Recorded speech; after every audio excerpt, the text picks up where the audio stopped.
Buen día, mi nombre es Eric Barbero. Voy a exponerles sobre el capítulo 2, que es diseño de productos y servicios. Como tema número 1, nos hace la pregunta cómo implementaría en su lugar de trabajo los conceptos de planeación de la capacidad y economías y deseconomías de escala.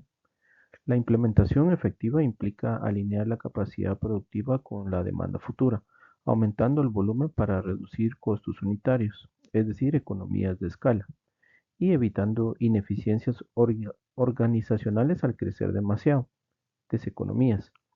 Se logra analizando costos fijos y variables, automatizando procesos, comprando al por mayor, formando equipos ágiles y evaluando la capacidad continuamente. Parte de este plan nos indica que como primer paso está la implementación de una planeación de la capacidad, es decir, alinear recursos con demanda.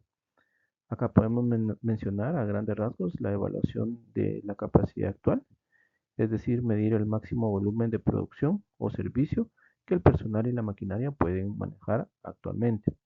También podemos mencionar pronosticar la demanda, que es analizar datos históricos y tendencias de mercado para estimar la necesidad futura de productos o servicios. También identificar la brecha, que es calcular la diferencia entre la capacidad actual y la requerida. Si la demanda supera la capacidad, considerar horas extras o contratar personal o tercerizar. Y por último, la flexibilidad, que es implementar planes de contingencia para fluctuaciones a corto plazo, evitando paros o saturación. Continuando con este primer tema, en el inciso B tenemos la implementación de economías de escala, que es reducir costos promedio al crecer. A grandes rasgos podemos mencionar aumentar el volumen, que es ampliar instalaciones o aumentar la producción para distribuir los costos fijos, como por ejemplo rentas, salarios fijos, maquinaria, entre otros. También podemos mencionar las compras al por mayor, negociando con proveedores para reducir costos de materias primas mediante la compra consolidada.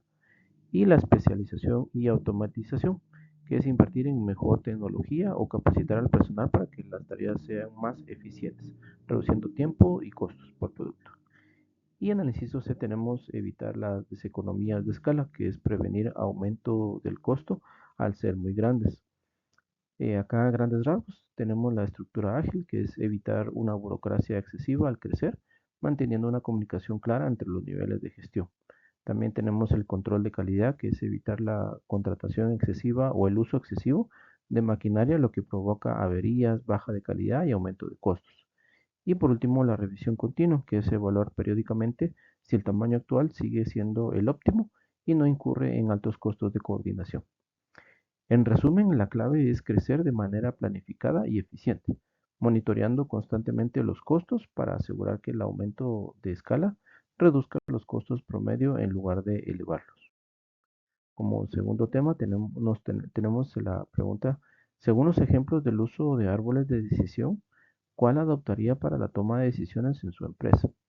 Acá les puedo mencionar que un problema que podemos plantear es decidir si la empresa debe lanzar un nuevo producto al mercado. Las decisiones que tenemos son investigar el mercado y el resultado de eso nos da obtener una información sobre la demanda del producto. Otra decisión es desarrollar el producto y como resultado tenemos crear un producto innovador. Y también tenemos como decisión el establecer el precio y el resultado nos da determinar un precio competitivo. Y dentro de este árbol de decisiones también tenemos resultados. Un ejemplo de estos resultados es lanzar el producto y nos da como resultado, valga la redundancia, generar ingresos por las ventas del producto. Otro resultado podría ser no lanzar el producto y como resultado nos daría ahorrar costos de producción y marketing. Continuando con este tema, les puedo mencionar que las decisiones se dividen en tres ramas, que es investigar el mercado, desarrollar el producto y establecer el precio. Cada una de estas decisiones lleva a diferentes resultados dependiendo de la acción tomada. Por ejemplo, si la empresa decide investigar el mercado y descubre una demanda sólida para el producto, entonces podría optar por lanzarlo y generar ingresos por las ventas. Por otro lado, si la empresa decide no lanzar el producto, ahorraría costos de producción y marketing. Recordemos que un software de recolección de datos puede ser usado para recopilar datos relevantes que servirán como entrada para el árbol de decisiones. Esto puede incluir información sobre variables relevantes como características del producto, comportamiento del cliente, datos financieros, entre otros. Como tercer tema tenemos la pregunta que comprendo por el punto de desacoplamiento del pedido de un cliente. El punto de desacoplamiento del pedido del cliente o decoupling point en inglés es el lugar estratégico en la cadena de suministros donde se almacena inventario, separando la producción basada en pronósticos de la fabricación impulsada por pedidos reales. Define cuánto se personaliza el producto y la velocidad de entrega. Una función clave es que actúa como un colchón que separa los procesos internos de la demanda del mercado, reduciendo la incertidumbre y el efecto lativo. Y una ventaja es que permite equilibrar la eficiencia de costos con la capacidad de respuesta, siendo crucial posicionarlos en cuellos de botella. Este punto determina la rapidez de entrega y el nivel de stock necesario para satisfacer al cliente. Como cuarto tema a desarrollar, acá nos hace la pregunta que expliquemos cuál es el proceso de manufactura del producto en su empresa. Como recordaremos, el proceso de manufactura es la transformación de materias primas en productos finales mediante mano de obra, maquinaria y tecnología, organizados en tres etapas clave, que es el acopio, adquisición de materiales, la producción, que es la transformación física o química, y el procesamiento, que es el acabado y ensamblado. Este sistema busca generar un valor añadido, eficiencia y calidad, abarcando métodos desde artesanales hasta automatizados. Acá les puedo mencionar algunas etapas del proceso de manufactura. Tenemos la planificación e ingeniería, que se define el diseño del producto, las especificaciones técnicas y los materiales necesarios.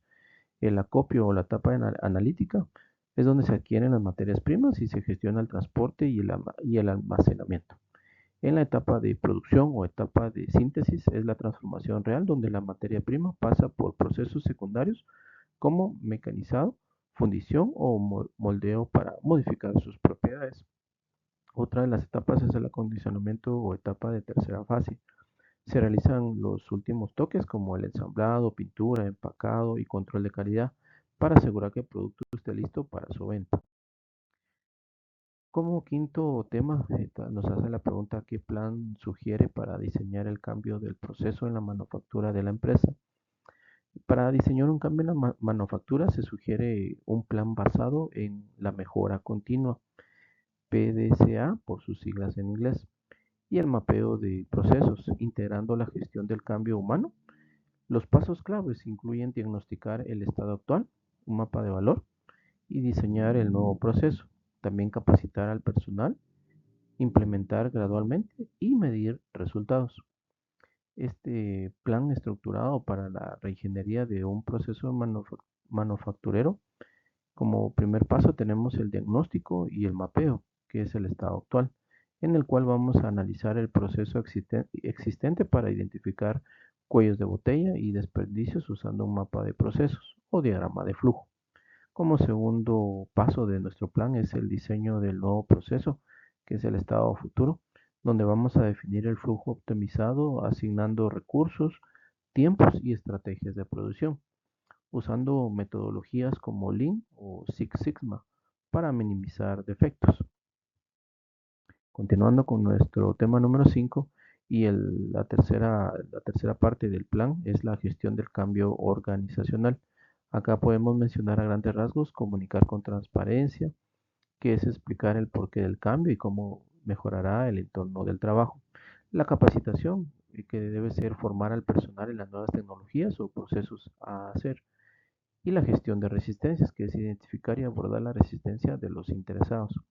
Como cuarto paso está la implementación, PDCA por sus siglas en inglés, que significan Plan, Do, Check y Act.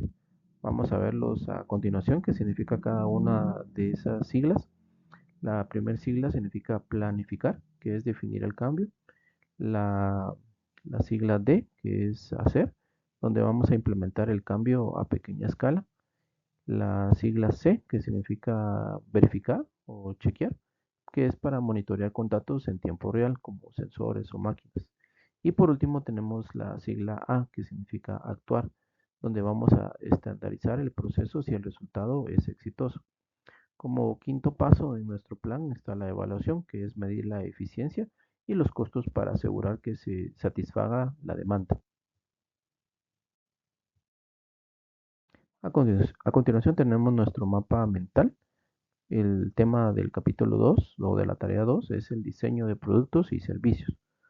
Como ya pudimos ver, el primer tema fue cómo se implementaría en su lugar de trabajo los conceptos de planeación de la capacidad y economías y deseconomías de escala. También desarrollamos otro tema que, según los ejemplos del uso de árboles de decisión, vimos cuál adoptaríamos para la toma de decisiones en nuestra empresa. También como tercer tema vimos que comprende por el punto de desacoplamiento del pedido de un cliente y asimismo desarrollamos la pregunta sobre cuál es el proceso de manufactura del producto en su empresa. Y por último también ya desarrollamos que es cuando nos preguntaron el plan que sugerimos para diseñar un cambio de un proceso en la manufactura de la empresa. Por su tiempo estoy muy agradecido.